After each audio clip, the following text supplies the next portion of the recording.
I've managed to find a good balance around that. But I'm wondering myself as well, like, is it something that I want to do? Is it something that makes me happy? Is it something that produces like a good service to the climbing community? Most of the time I say yes, and that's why I keep doing it. But at the same time, I'm in a very unique position that will say no. This is Climbing Gold.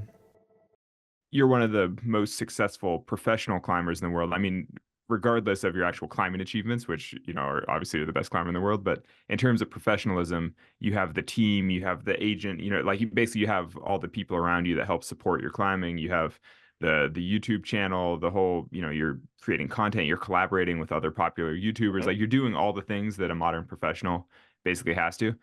I'm curious how do you feel about that level of professionalism nowadays? It's like, I mean, because just looking at Mm. your career over the last 20 years, I mean, you went from road tripping with your parents, just like sleeping in the dirt next to your van and like sport Mhm. climbing all the time, to now, supporting a family, a wife and a child, and having a team and like handlers and like people who help facilitate the whole thing. Yeah. But obviously, that's all in service of being able to climb as much as possible at the highest Yeah. level that you possibly can.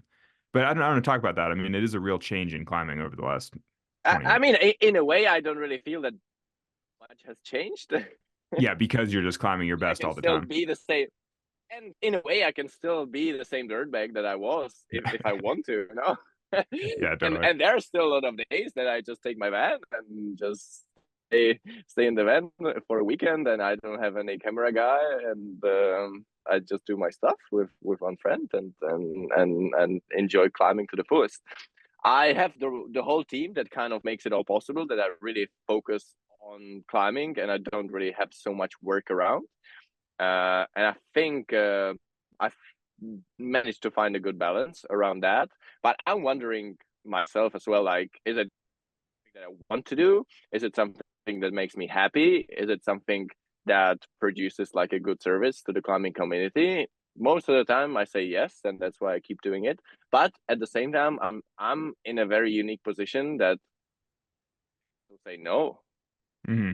go back to where I was. And yeah, I would still make a comfortable living, just, you know, get getting some sponsors and not really working for them at all. Most Does of have the climbers still need to do that. I'm in a position that if I say no, I don't want to do that, I don't have to.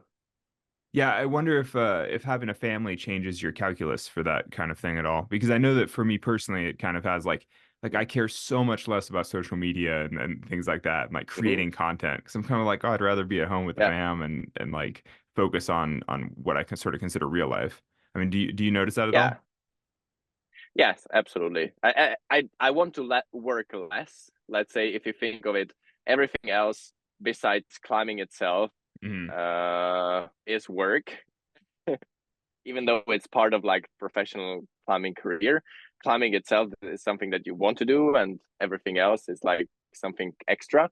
And if you want to balance the time with the family, or just more and more realizing, okay, I just want to have the free time. And Hmm. since also our son Hugo is little, and once pretty soon he will grow up, and those are the times you don't want to miss. So I definitely think about that a lot.